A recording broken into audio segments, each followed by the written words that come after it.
अभी थोड़े दिन पहले ही उनका जो टाइम पूरा हुआ, कार्यकाल पूरा हुआ, उनकी जगह अपने पूर्व प्रदेश अध्यक्ष सुभाष बराड़ा जी नए राज्यसभा सांसद हैं। इसी प्रकार एक और अपने राज्यसभा सांसद कार्तिकेय शर्मा, यानी कुल 5 राज्यसभा सांसदों में से 4 राज्यसभा सांसद अपने हैं। 4 एक राज्यसभा सांसद मैं चाह रहा हूं कि अभी वो जल्दी सीट से न उतरे, अगले 3 साल और बने रहें ताकि किसी प्रकार की और कोई गलतफहमी उनको ना हो। आप समझ गए इस बात को कि वो 3 साल उनको दिए, बरकरार रखे अपनी कुर्सी, कोई दिक्कत नहीं है। 3 साल बाद फिर अपने को वो सीट भी लेनी है, ले लेंगे। मित्रों, अभी नहीं हटाओगे, अभी 3 साल तो रखेंगे। इसलिए कह रहा हूं, आप तो सीधी कह रहे हो, मैं घुमा के कह रहा हूं। इसीलिए कह रहा हूं कि वो 3 साल उसके बचा के रखने हैं। इसलिए मित्रों, हमारे बीच में हमारी विधायक हैं बहन निर्मल चौधरी जी हैं, हमारे विधायक कृष्ण मेड्डा जी हैं, पूर्व विधायक पूर्व मंत्री बच्चन सिंह आर्य जी, बहन कविता जैन जी, बहुत से नाम लिखे हैं। मैं सब पढ़ूंगा तो मेरे भाषण का टाइम चला जाएगा। मैं तो मंच के ऊपर बैठे हुए सभी हमारे नेतागण, उन सबका अभिनंदन करता हूं, सबका स्वागत करता हूं और विशेष स्वागत करता हूं आज जिन्होंने पार्टी ज्वाइन की है, बहन बबीता दहिया। न केवल अकेले बल्कि इनके साथ और जो मुझे नाम 25 नाम प्रमुख नाम है जो जेजेपी को छोड़ करके यहाँ आए हैं। अब इन लोगों ने अपने नेता को कहा, वो एक अलग बात है कि उन्होंने हमें समर्थन दिया था, लेकिन शायद उस समय ये समर्थन के हक में थे कि नहीं थे, लेकिन ये जरूर कहा कि भाई आपने अगर समर्थन देना था तो आपके माध्यम से क्यों नहीं जाएंगे, हम सीधे बीजेपी में क्यों नहीं चले जाएंगे। इसलिए अपने उस बात को पक्का रखते हुए और केवल यही नहीं, सैकड़ों की संख्या में आज दूसरी पार्टियों से आज भारतीय जनता पार्टी के परिवार को बढ़ा रहे हैं। मैं इनका सबका भी स्वागत करता हूं और विश्वास दिलाता हूं कि जो मान सम्मान हमारे पूरे पुराने कार्यकर्ताओं का है, वही मान सम्मान पार्टी में आज आने वालों का भी रहेगा। किसी प्रकार का कोई अंतर नहीं आने देंगे। मित्रों, भाइयों बहनों, देखिए चुनाव की सभा है, इस चुनावी सभा में कुछ असलियत, कुछ वास्तविकता, ये मैं जरूर आपको बताने के लिए आया हूं। हमारे मोहनलाल जी प्रत्याशी, सबके बहुपरिचित, खूब इलाके में काम करने वाले, पुराने निष्ठावान, इनके मुकाबले में कांग्रेस ने भी एक कैंडिडेट को खड़ा किया है और कांग्रेस का कैंडिडेट जगह जगह जाके कह रहा है कि भाई मैं भी तो आपका भाई हूं, और सामने वाले कहते हैं कि भाई तो मोहनलाल भी है, दोनों भाई हैं, लेकिन अंतर बड़ा जरूर एक सामने आपको ध्यान कराता हूं। वो देखिए, नाम लो तो उपस्थित हमारे कार्तिकेय शर्मा जी और राज्यसभा के हमारे सांसद हैं, ये यहाँ उपस्थित हो गए हैं। अभी अभी आपका परिचय कराया मैंने, बिना उपस्थित होने के करा दिया। तो वो कहते हैं कि मैं भी तो आपका भाई हूं। लोग कहते हैं भाई मोहनलाल जी तो हमारा भाई है, लेकिन जो लोगों का कहना है कि अंतर क्या है, अंतर ये है कि कांग्रेस का जो प्रत्याशी है वो केवल हमारा भाई नहीं है, लोग जो उनको कहते हैं वो राहुल गांधी का भाई है, और हमारे मोहनलाल जी ये नरेंद्र मोदी के भाई हैं। अगर हमने किसी को वोट देने हैं, 2 भाइयों में से छांटना भी है, तो राहुल गांधी के भाई को क्यों छांटेंगे, फिर तुम नरेंद्र मोदी के भाई को छांटेंगे। ये केवल 2 प्रत्याशियों का चुनाव नहीं है, ये 2 नेताओं के बीच में, और 2 नेताओं के बीच में जो मुकाबला लोग करते हैं। मोदी जी के कार्यकाल को देखते हैं, 10 साल का कार्यकाल, और कांग्रेस के कार्यकाल को जो उन्होंने 55-60 साल देश पर राज किया, उसको देखते हैं। जो मोदी जी ने 10 साल में काम किए, मैं कह सकता हूं कि वो कांग्रेस के 55 साल में होने तो दूर की बात, उन्होंने जो समस्याएं पैदा की थी मोदी जी ने, वो कांटे चुने हैं सारे, वो कांटे चुने हैं। अगर बताइए 370 धारा किसने बनाई थी? किसने खड़ी की थी? ये कांग्रेस ने खड़ी की। इस 370 के होते कश्मीर को हम भारत का अभिन्न अंग नहीं बना सकते थे, और कश्मीर की लड़ाई में पाकिस्तान भी घुसा हुआ था। हमारी फौजें वहां जाती थी, सैकड़ों शहीद होते थे केवल इस कश्मीर के विषय को लेकर के। जब 370 खत्म कर दी, आज कश्मीर भी भारत का ऐसा ही अंग बन गया जैसा हरियाणा है, जैसा उत्तर प्रदेश है, जैसा बिहार है, जैसा केरल है, जैसा गुजरात है। सब प्रदेशों के बराबर जम्मू कश्मीर भी बन गया है। आज वहां किसी की भी आंख उठा करके देखने की हिम्मत नहीं है। कोई भी कश्मीर की तरफ आंख उठाएगा उसकी आंख फोड़ देंगे भाई, फोड़ देंगे।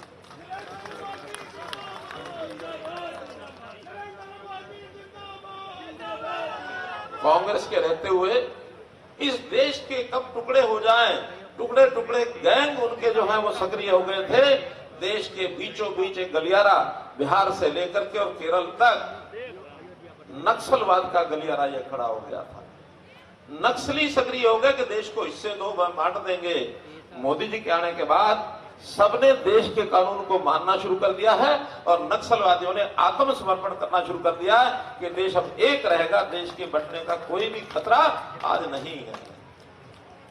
मित्रों, भाई बहनों, हम नागालैंड ले लें, मणिपुर ले लें, मेघालय ले लें, असम ले लें, ये सारे प्रदेश जल रहे थे। लगता था कि शायद ये भारत से अपने आप को अलग मानते हैं। वहां पर एक आवाज निकलती थी कांग्रेस के टाइम पर, भारत को कहते थे दैट इंडिया, और एक गलत शब्द भी भारतवर्ष के लिए प्रयोग होता था जो आज समाप्त हो गया है। आज वही लोग वो कहते हैं वी आर इंडियंस, हम भारतीय हैं। ये देशभक्ति की भावना मोदी जी ने 50, 60, 70 चक्कर शायद लगाए होंगे, उन लोगों को अपने देश के साथ जुड़ने का एक मौका दिया है। यह है देशभक्ति की भावना, राष्ट्र प्रेम की भावना। मित्रों, इस राष्ट्र प्रेम का और देशद्रोहियों का मुकाबला आम जनता को पता लग गया है। अभी चुनाव हुए हैं, पिछले चुनाव 2 फेज के हो चुके हैं। हमारे मीडिया के मित्र वहां जाकर के और हर एक मतदाता से पूछते हैं आप वोट कहां डाल के आए हैं। जब वो पूछ रहे थे, साथ में कांग्रेस का भी एक कार्यकर्ता खड़ा था। कांग्रेस का कार्यकर्ता उस मीडिया वाले को कहता कि आप सीधे सीधे नहीं पूछ सकते, ये आचार संहिता का उल्लंघन है, आपको क्यों बताएगा? नहीं बताएगा। वोटर कहता है मैं बताऊंगा, लेकिन आचार संहिता का उल्लंघन नहीं करूंगा, इसलिए मुझे अपने ढंग से बताना है। कांग्रेस वाला भी कहने लगा चल कोई बात नहीं, बता दे। मीडिया ने कहा चल बता दे। वो वोटर कहता है मैं देशभक्ति को, राष्ट्रभक्ति को वोट दे के आया हूं। कांग्रेस का व्यक्ति कहता है देखिए आचार संहिता का उल्लंघन है। अभी कैसे आचार संहिता का उल्लंघन हो गया? ये देशभक्ति राष्ट्रपति कह रहा है, इसका मतलब तो ये सीधा सीधा कह रहा है कि मैं नरेंद्र मोदी को वोट दे के आया हूं। समझ गया ना मेरी बात? इसका मतलब कांग्रेस वाले भी निकाल रहे हैं कि अगर कोई देशभक्ति और राष्ट्रभक्ति को वोट देने की बात कहता है, इसका मतलब वो कह रहा है कि मैं नरेंद्र मोदी को वोट दे के आया। यह है इनकी मानसिकता। देश को कभी समझा नहीं। इन्होंने सारे देश को अपने परिवार के तक सीमित रखा। आजाद भारत के बाद राज कांग्रेस ने नहीं किया, राज नेहरू परिवार ने किया भाई। और नेहरू परिवार ने, कांग्रेस का राज कभी नहीं आया है। बीच बीच में कभी भूले भटके कुछ लोग आ भी जाते हैं तो स्टॉप गैप अरेंजमेंट होता है, चलो 5-10 साल निपटाने हैं, निपटा के फिर नए से ऐसे आएंगे। देश स्वीकार नहीं कर रहा, फिर भी मोहर के नाते से किसी को बैठाते हैं। ये कांग्रेस का चरित्र है। कांग्रेस ने वो समस्याएं देश में खड़ी की जो तुष्टीकरण के नाते उनका जो मानते थे हमारा अपना वोट बैंक है, मुस्लिम को वोट बैंक मानते थे। लेकिन मुस्लिम महिलाओं के खिलाफ जो अत्याचार हो रहा था उसको कांग्रेस कभी खत्म नहीं कर पाई। मुस्लिम महिलाओं को, पतियों के किस प्रकार से चंगुल में रहती थी महिलाएं। हालांकि हम हिंदू धर्म में पति पत्नी को एक दो शरीर एक आत्मा मानते हैं, एक दूसरे की अर्धांगिनी मानते हैं, लेकिन वहां दोनों का कॉन्ट्रैक्ट होता है, समझौता होता है। और उस समझौते में अगर पति को रसोई में मानो आ जाए, कोई बास आ जाए, कोई मिर्च का तड़का लगे और वहां से अगर उस धुएं से पति को छींक आने लग गई और पति को गुस्सा आ जाए तो पत्नी को कह सकता है, वो क्या कह सकता है? तलाक, तलाक, तलाक। मतलब पत्नी घर से बाहर हो जाएगी, उस पति की वो पत्नी नहीं रह पाएगी। इस प्रकार का महिलाओं के साथ अत्याचार उस समाज में कांग्रेस उसको नहीं खत्म कर पाई।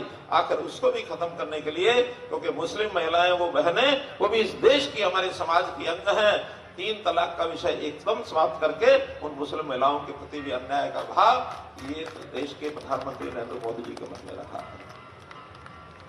मोदी जी ने देश की गरीबी को खत्म किया है। झूठ बोलने का काम कांग्रेस करती है। हम आएंगे झटके में गरीबी हटा देंगे। मित्रों, गरीबी हटानी होती तो 1970 में हटाते ना।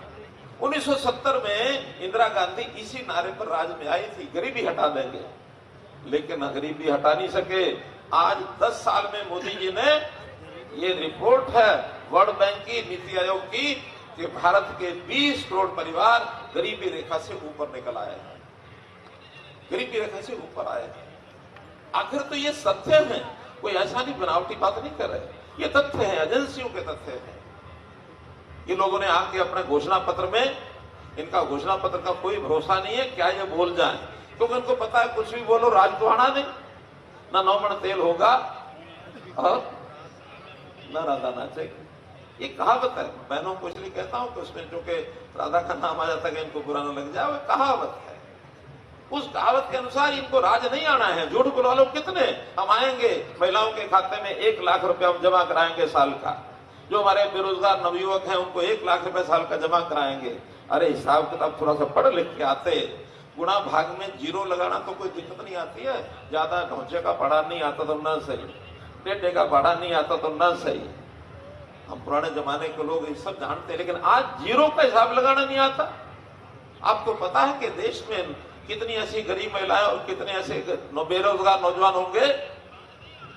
कम से कम 40 करोड़ 50 करोड़ की संख्या बैठ जाएगी। 130 करोड़ में इतना हम कह सकते हैं, क्योंकि गरीबी अभी भी महिलाएं अपने घर में काम करती हैं, वो ज्यादा कमाती नहीं है। 1 लाख देंगे तो 40-50 लाख करोड़ रुपया इसी में चला जाएगा। और देश का बजट कितना है आज की डेट में? जो पिछले साल का बजट है 47 या 48 लाख करोड़ रुपया, 48 लाख करोड़। तो 48 लाख करोड़ का बजट है और ये 50 लाख करोड़ का मसौदा एक आइटम में बना के बैठे हैं। बाकी क्या करोगे? हमारी आर्मी कहां जाएगी? हमारी देश की बाकी सेवाएं कहां जाएंगी? दुनिया भर के काम केंद्र सरकार करती है, रेलवे चलाती है, इंडस्ट्री चलाती है, दुनिया भर की सब्सिडीज देती है, स्कीमें चलाते हैं। उन स्कीमों का पैसा कहां से आएगा? कोई हिसाब इनके पास नहीं है। मित्रों, इनका हाल हम सब जानते हैं। डर कितने गए, बौखलाहट डर की भी सता रही है। उस डर की बौखलाहट में एक ही बात, सहूलत हो जाएगी भूपेंद्र सिंह हुड्डा को कि पिछली बार 2 सीटों की हार का गम उनको सता रहा था, इस बार 1 सीट की हार का गम उनको सताएगा। बाकी हारें जीते उनको कोई मतलब नहीं है। इसलिए भाइयों, नरेंद्र मोदी जी के हनुमान को, नरेंद्र मोदी जी के भाई को, हम जो पांडवों का एक प्रकार के प्रतीक हैं, मैं कह सकता हूं खुले रूप से, जिस प्रकार का अन्याय का सिलसिला कांग्रेस सरकारों में चलता है, वो तो उनको कौरवों के ही प्रतीक कहा जा सकता है। तो ये युद्ध कौरवों और पांडवों के बीच में है। पांडवों की विजय हुई थी, होगी, आप कराएंगे, ऐसा मेरा विश्वास। बहुत बहुत धन्यवाद, बहुत बहुत आभार।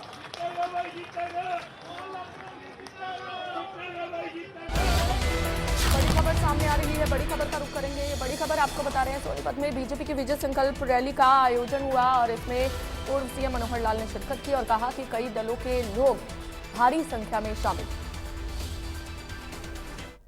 तो ये लाइव तस्वीरें आपको दिखा रहे हैं सोनीपत से विजय संकल्प रैली में, जहां पर सांसद कार्तिकेय शर्मा भी इस वक्त मंच पर मौजूद है। ये लाइव तस्वीरें आप देख सकते हैं सोनीपत से बीजेपी की विजय संकल्प रैली में सांसद कार्तिकेय शर्मा भी मंच पर मौजूद है और पूर्व सीएम मनोहर लाल भी मंच पर मौजूद है। तो ये लाइव तस्वीरें आपको दिखा रहे हैं सोनीपत से। आपको बता दें कि अभी पूर्व सीएम मनोहर लाल ने संबोधित किया और कहा कि कांग्रेस के घोषणा पत्र का भरोसा नहीं है। और इस दौरान तस्वीरें आप देख सकते हैं जहां पर सांसद कार्तिकेय शर्मा भी इस वक्त मंच पर मौजूद है। बीजेपी की विजय संकल्प रैली में सांसद कार्तिकेय शर्मा भी मौजूद हैं। तो ये बड़ी खबर आपको बता रहे हैं, ब्रेकिंग न्यूज इस वक्त की। सोनीपत में बीजेपी की विजय संकल्प रैली का आयोजन हुआ। पूर्व सीएम मनोहर लाल ने शिरकत की और कहा कि कई दलों के लोग भारी संख्या में शामिल हुए हैं बीजेपी में और पार्टी में सबको सम्मान मिलेगा। ये बयान पूर्व सीएम मनोहर लाल की ओर से सामने आया। और पीएम मोदी ने देश का मान बढ़ाया, ये भी मनोहर लाल की ओर से कहा गया। आपको बता दें सांसद कार्तिकेय शर्मा भी इस दौरान मौजूद है।